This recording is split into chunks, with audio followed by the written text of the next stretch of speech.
Okay, big round of applause for Peter in case.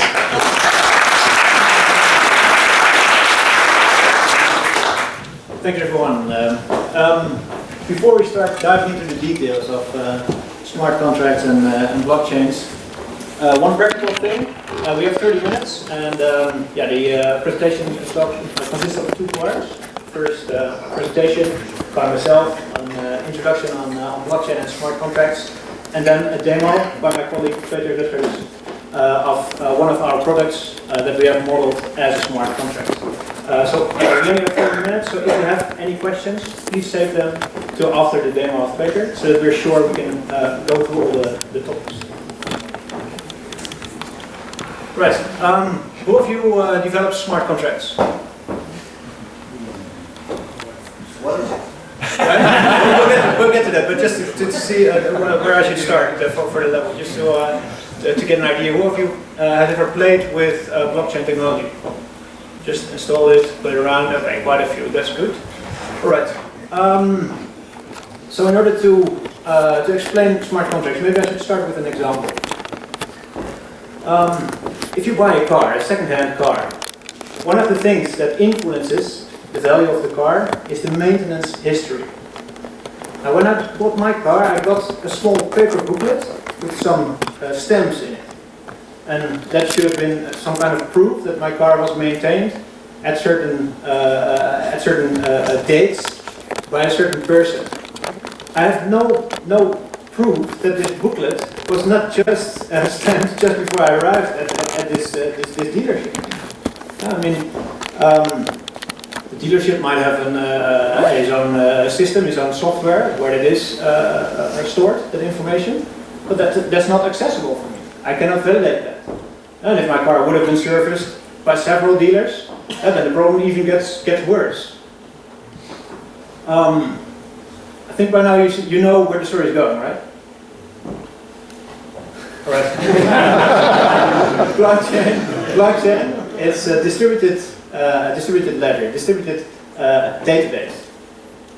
So if the mechanic who had serviced my car, all the mechanics that worked on it, had sent messages to a blockchain signed with their private key, then the information would have been stored in the blockchain. Anybody with access to the internet could have validated that. I would have known for sure the time it was stored. I would have known for sure that as soon as it was entered, it was never changed again. All the data is immutable, it's accessible for everybody to validate.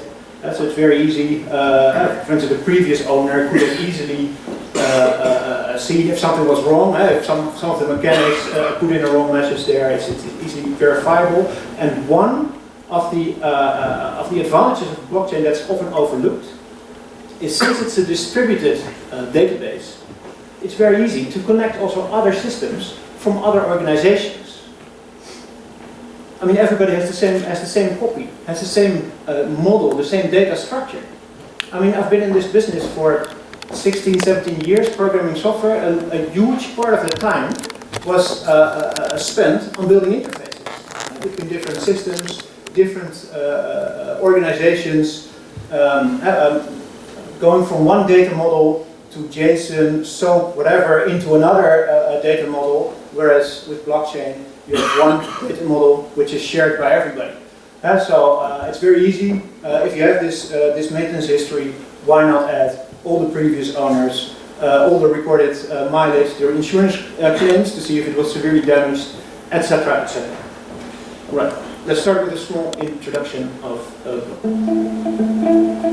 At ING, we're committed to investigating the latest technological developments that could help our customers better manage their financial lives. One current area of interest is blockchain. At its core, a blockchain is simply a digital ledger with a full record of transactions, running on multiple computers that can be spread across the globe, but one where a transaction, once confirmed, can never be changed. We call this an immutable distributed ledger. This can be used to transfer anything of value, from money, bonds and titles of houses, to the execution of contracts and other possibilities currently being explored. To transfer value, a sender creates a digital message outlining the transaction, then broadcasts it to the entire network. All new transactions completed in a time frame are then bundled and permanently fused into a block, which is added to the end of the chain. But rather than be stored in one single location, a copy of the entire chain is deposited with all of the service's users, ensuring everyone always knows the latest status and that mistaken or fraudulent transactions are minimized. The most popular products currently using blockchain are digital currencies.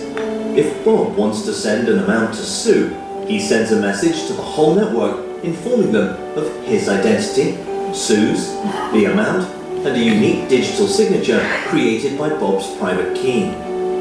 Once everyone on the network verifies the validity of the transaction, the value is transferred, and the ledger or chain is updated everywhere. No middlemen, minimal delays, and minimal fees.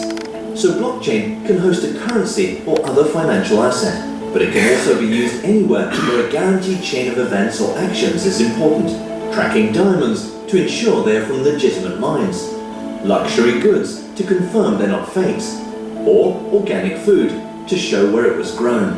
Additionally, blockchain can also contain a piece of code that checks if certain external conditions have been met before executing a contract, or automatically trigger an action to do so, such as checking with the post office to ensure goods have been received before releasing funds.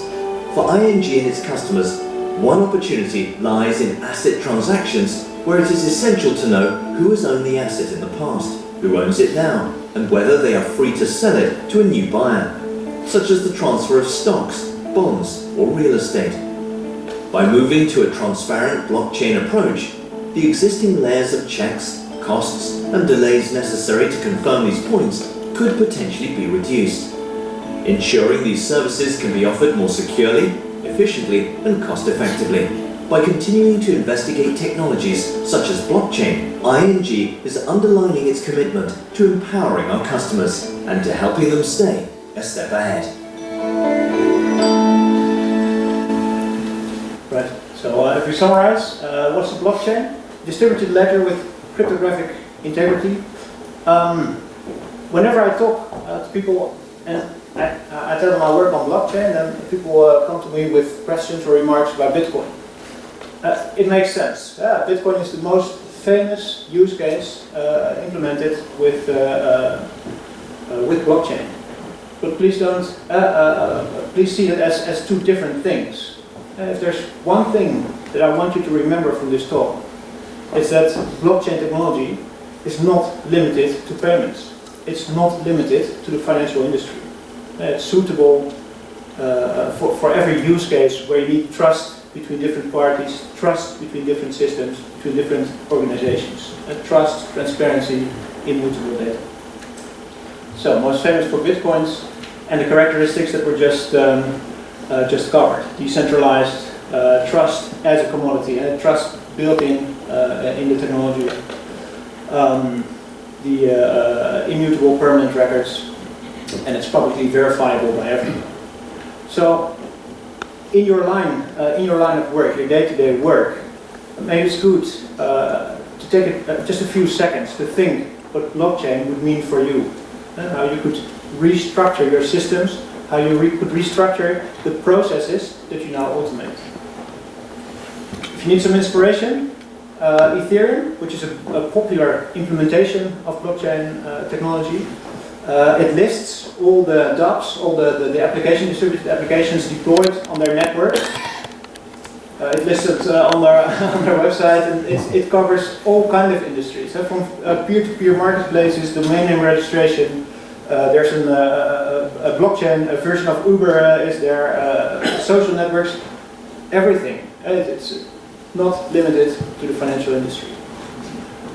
However, since we're in the bank, a nice example of payments. Currently, if I do a payment, assume I do a payment to Peter, 10 euros, and assume Peter has an ING account and I don't. Then who keeps track that I can't double spend my 10 euros? Who keeps track that my balance goes down 10 euros as soon as I transfer to Peter, who has an account in a different bank? There's a central part the clearing and the settlement is done by a central party, because only then you can keep track that, of who owns what. Well, that's the current model. With blockchain technology, in this model, every bank has an address on the blockchain. Every bank runs a full copy of the database, so a node of the blockchain, and therefore there's no more need for a central party and no need for the and you're not bothered with the drawbacks of a central party. You can peer-to-peer payments. I think many of you know that the Bitcoin model is even more radical, and there's no banks in between. This model allows also, for instance, for identity management. We also have laws when it comes to doing payments, so it's nice to know who does the payments. Right, transaction workflow. As soon as a transaction is sent to the blockchain, it's signed, added to a block. It's hashed, processed, and the receipts are sent in order to achieve consensus. So what does it look like? Here you see 3 blocks on the blockchain. Every block has a list of transactions. Every transaction is hashed. For every 2 transactions, they're hashed together, etc., etc. So for every 4, they end up in 2 hashes, etc., etc.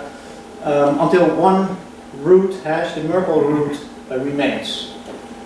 The consequence of this is if you want to change one transaction, the hash will change. The block itself has a hash over the whole header, including the Merkle root, so including the root of all the hashes. Then you see that every block has the hash of the previous block. So if I would want to change this transaction, I would need to change, the hash of block 11 would change, but also block 12 would need to change. So there, the nice thing is that the hash in the block, not anything else. And there are specific criteria for that hash, based on the difficulty of the mining. For instance, we say a hash should start with 5 zeros. Now, if I hash all these transactions, most likely my hash will not start with 5 zeros. So what I do instead is there's a nonce, arbitrary number that I can change. I change that and I hash again. I change it, I hash again. Just until I've found a hash that starts with 5 zeros. And that's hashing, changing the nonce, etc. That's the mining, and the resulting nonce and the resulting hash. That's a proof of work. So the whole idea of this is that it's difficult to change a block, because if you change this transaction, then not only do we need to change the block and all the blocks afterwards, but also you need to mine in order to get the right hash. So it's difficult to change, but it's easy to verify, because you know the nonce, so it's easy to hash and verify that it's valid. Right, this mechanism is called the proof of work. There are other consensus mechanisms. Proof of stake, who owns what, who owns the most assets has the biggest vote in the consensus mechanism. Paxos and Loft, 2 versions of PBFT. Though proof of work is proven in production, it's used in Bitcoin. It's also used in the demo that Peter will give. It is very energy intensive, and it's slow. It doesn't scale very well. So therefore, there are also other consensus mechanisms. Well, first generation of blockchains, for instance, multi-chain, which was developed for Bitcoin, it only could do transactions. So it was purely developed for that use case. Whereas the newer, the more recent blockchain implementations are like a platform. And you can build applications on top of it. And you can build smart contracts on top of it. An example of how newer blockchains are more generic is that the consensus mechanism that I just discussed is configurable, a pluggable consensus as we call it, or though multi-chain, which is used by Bitcoin, can have some operations on the transactions. Modern blockchains have Turing-complete languages to model smart contracts. So what is a smart contract? Yeah, software that can execute terms of the contract. That principle is not new. First mentioned in '94. However, in combination with the blockchain, in combination with everybody being able to validate all the transactions, to validate all the data, to validate the source of the contract, that's where it becomes powerful. And then if you add that the blockchain contains value, that makes it very easy for all the use cases where money needs to be paid, whether it's a mortgage or a pension or a bond that Peter will cover. So smart contract in combination with blockchain, that's very powerful. Right. The demo that you'll see uses Ethereum. Ethereum has a built-in virtual machine. You see all the characteristics that you're familiar with. There's stack, memory, storage, etc., etc. So basically, you could consider Ethereum as a computer, a virtual distributed computer. Because Ethereum is Turing complete, a malicious programmer could program infinite loops, then deploy it on a network, and then every node has hanging threads and infinite loops. To avoid that, Ethereum has a built-in gas limit, so you pay for per CPU cycle, and there's a limit to avoid infinite loops. And in Bitcoin this was not necessary because it was not a Turing complete. Yeah, that's an expensive way of saying that there was no for loop in Bitcoin. Right, Solidity. You see the Solidity, it's based on, it's a lot like JavaScript, same family of syntax. Solidity contract, you deploy on the blockchain, they interact with it with a JSON RPC API. And there are popular frameworks built around it. So there's a JavaScript library or a Java library that you can include in your source to interact with a smart contract. Okay, so I will give a short demo on how we can apply the blockchain and smart contracts in order to gain smart bonds. So because this is not finance circus, but software circus, I will ask first one question. Who knows already what a bond is? Obligatie in Dutch. So that's quite some people. So for the people who do not know, if you issue a bond, you're basically stating something like here on the slide. I will pay 1 million back after 2 years, and after each year I'll pay back as interest additional 50,000 euros. But I can sell this promise to someone else, usually for the nominal value, so the 1 billion in this case, and that person can then resell it again. What we will see? First I will create accounts with two balances, one having 500 euros, one having 1,000 euros. Then the issuer is going to transfer €1, issue a bond, sign a mandate for this bond, sell this bond to the buyer. Then the buyer is going to claim the interest payments, and finally the buyer is going to claim the final repayment. In our data model, we have some users and some contracts on the blockchain. Contract is basically an instance of a running program. It maintains some state, so in this case the account maintains a state of balances and mandates, and each bond keeps track of who is its issuer, who is its owner, and what payments are required for the issuer to make. So in this case we have 3 payments that the issuer has to make. And also it is linked to some accounts. Okay, so then I will move on to the demo. In this case we are using a recording of the user interface. The reason for that is that creating new blocks takes quite some time. It can take like 1 minute in some cases, and otherwise it would be a very boring demo if we had to wait for this time. So here we have the interface. On the left here you can see a part of our Solidity code. We have one function which we use to create a new bond. And then we have the function to claim a coupon, so a payment from the issuer. The function for a new bond, it sets the issuer, it sets the owner, then it makes a list of the payments that have to be made by the issuer. So first we set the final repayment, then we add a payment for each time the issuer has to pay some interest. And when claiming a coupon, we include the number of checks. We check here that it can only be invoked by the owner of the bond, only after the due date of that payment. And it can of course not be invoked when it has already been paid. Then on top of the page we can see a drop down containing some users. And these are all the users for which we have the private key in the system.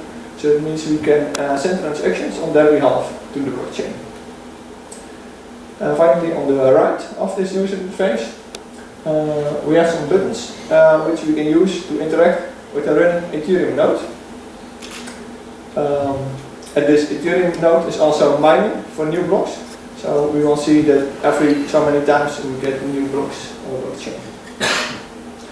To start the demo, I will create the accounts contract. And we will see that it appears in the blockchain on the left.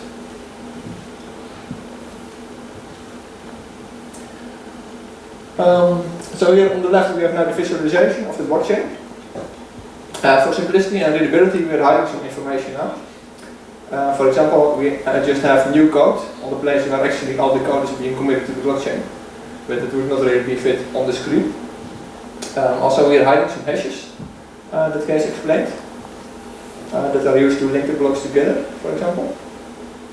And we are replacing all the addresses by shorter identifiers. For example, accounts C109, that's actually a representation for a very long address of like 20 bytes. Now on the right we have an interface for our new accounts contract. We have some grey buttons which we can use to read the state. We have some orange buttons which we can use to change the state. And first I'm going to read some of the state by reading two of the balances that we have preset for this demo. So here we're reading from balances. We read the balance of 1000 for one user. And we read the balance of 500 for another user. The user that has now a balance of 500 is going to issue a bond because he would like to borrow some money. Now I'll show an example of changing the state. First you can see that by reading the state nothing changed on the blockchain. We have now invoke of balances on the blockchain because it's just read only. When we do transfer, we actually have to wait until a new block is mined. And we see here a new block containing invoking the transfer method with the given parameters. And now this new block is received by all the nodes that are on the blockchain. And they all know that they have to execute the code for this function. So each of the nodes is going to execute transfer with the given parameters. And because it's a deterministic function, each node is going to come to the same conclusion on the new state of the system. And that includes the node we are having here. So we can read from the new state what are now the balances. And we see that indeed one euro has been transferred. Now we will try to make an invalid transaction. Namely, we are sending as the same user, we are trying to receive 1 euro from another account. And we are able to commit this transaction, as you will see on the blockchain. However, you can see that the balance do not actually have changed. The reason for it is that the transfer method includes a check on the message sender. So if it sees that a user is trying to send from a different account, it will simply decide not to change the state. Because all nodes are running this, no change to the state is made. Okay, so now I have seen how to transfer balance, but you may be wondering what is actually new about this, because we can do it with any blockchain. So therefore we will now move on to the smart contract that's managing a bond. Here we will actually be using the Turing completeness of this language. So we are going to issue a bond. We link it to the existing accounts contract, and we give some parameters. We set nominal value of 1,000 euros. We include 2 interest payments of 50 euros with an interval of 300 seconds in between them. And we see that indeed it has been created. We have an interface for it as well. And we see that the owner and the issuer have both been set to the message sender. That's done by the code we saw in the beginning of this demo. Okay, so now that we have issued a bond, let's allow this bond to access our balance, because otherwise it would not really be functioning. So we are going to tell the accounts contract that we want to give it a mandate, and we see that this method is added to the blockchain, and everyone can now see that we actually have allowed this in the state of the accounts. Now to move on, we wanted to borrow some money, so we are going to offer this bond to a different user on the blockchain for a certain price. And we are therefore applying this method in the blockchain, and we see that indeed the state of the bond has changed. Now if you look at the left, you see that so far all transactions have been signed by the same user. Now we are going to switch to the private key of a different user, the one we just selected to offer it to. And we are going to make some more transactions on his behalf. Therefore we are going to use the function transfer and buy, which is intended to provide an atomic way to transfer balance and buy an object at the same time. That means it's not possible to have one community without the other. But just in one transaction on the blockchain, we are doing both. And this happens inside by making the transfer and buy function called the buy function of the bond. And if the one fails, then the whole transaction will fail. In this case it has succeeded. So we see that the balance of the buyer has increased by 1,000. The balance of the seller has increased by 1,000. And that the owner has changed to the new user, the one that was offered to. And now this user is going to claim the first interest payment. And here we again have 2 contracts working together. Namely, the bond is going to make 2 checks. It is checking that it is got by the owner. It is also checking that the coupon was not paid yet. Then it's going to make a call to the transfer function of accounts. And the accounts contract is going to check the mandate for the bond and the balance of the issue. And if all 4 checks pass, then the transaction will be successful. And that's in this case what happens. We see that indeed the balance is increased by 50 of the current owner of this bond. And we're going to repeat this process. And the balance will increase by 50 again, as you can see here. Now we will try to cheat the system, and we will try to claim a coupon 2 times. And now what should happen, of course, is that the bond is not allowing this transaction to be made. And indeed you see that the state has not changed. And finally, we will request the final repayment of the 1,000 euros. And we see that the balance has increased by 1,000 euros. And of course, the total balance is, of the 2 users is still the same as it was in the beginning. It's still 1,500.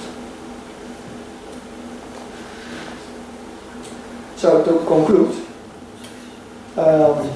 we have here applied the benefits provided by the blockchain to an arbitrary program that manages bonds in this example.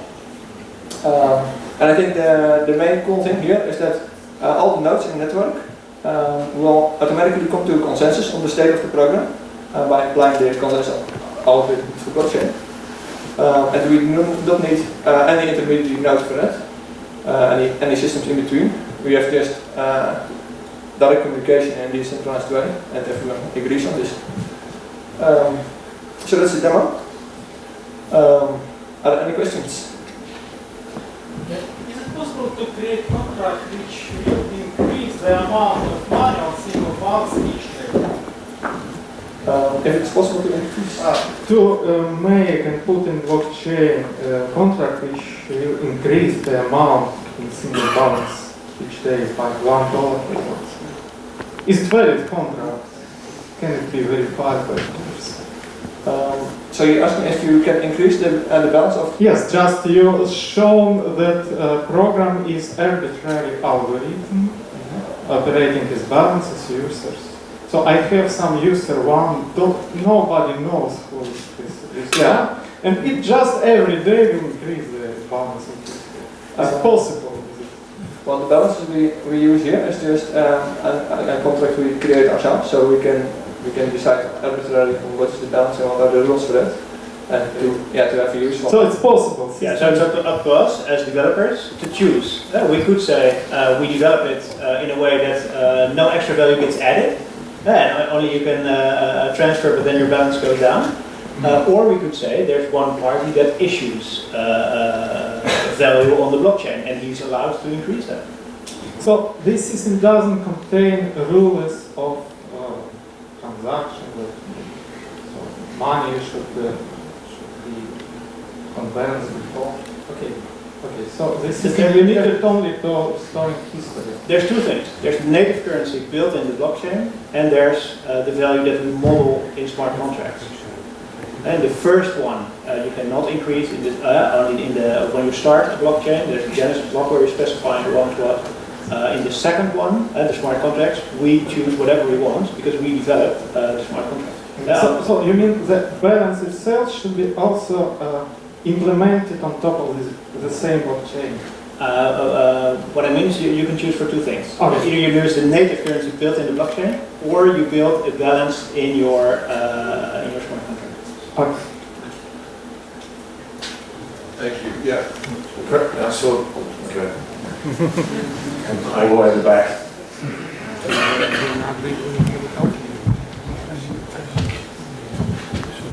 So that was awesome, really awesome. Thanks, Jim. Yeah.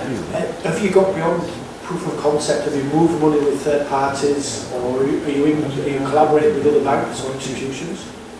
Currently, we're experimenting, and we don't have blockchain in production yet.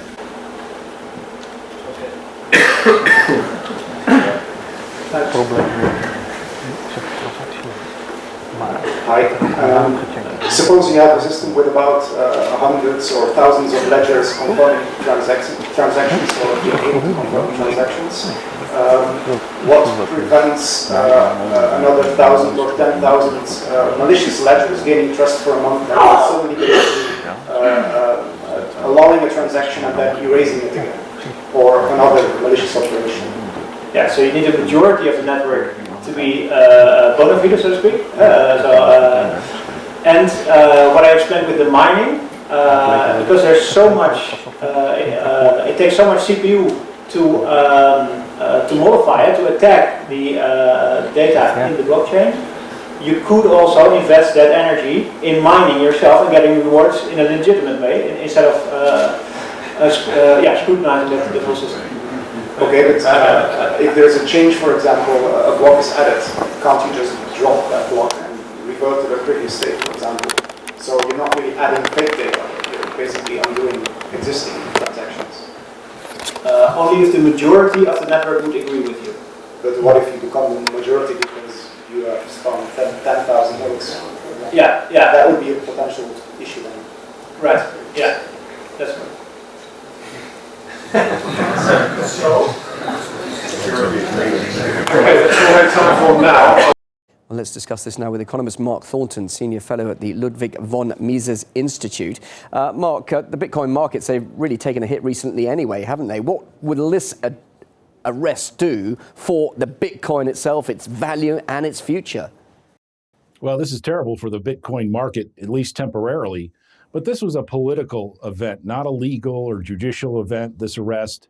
It was a political event meant to intimidate people in the Bitcoin space, and it was a perfectly foreseeable event as well.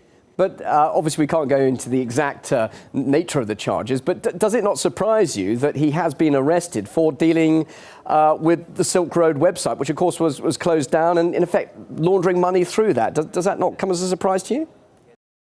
No, not at all. He was selling his Bitcoins for cash, basically, and facilitating trade, but not actually, at least as far as these charges are concerned, involved in the trade. And basically, he gave a speech last night about the merits of Bitcoin. And in New York City today, they're starting a 2-day hearing on the future of Bitcoin right there in New York City where he was arrested. So it fits in right after the speech and right before this public hearing to be held in New York today. But Bitcoin has got a notorious reputation now, hasn't it? By being used by the underworld, by criminals, so they can't be traced, and dealing with all sorts of suspect goods.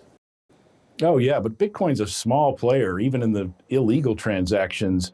The US dollar is actually the major facilitator of illegal transactions of drugs, human trafficking, all sorts of nasty businesses. Most of that trade is done with the US dollar, not Bitcoin. Bitcoin is a small player. It has a small percentage of its transactions are illegal, that's true, but the majority are for legal goods.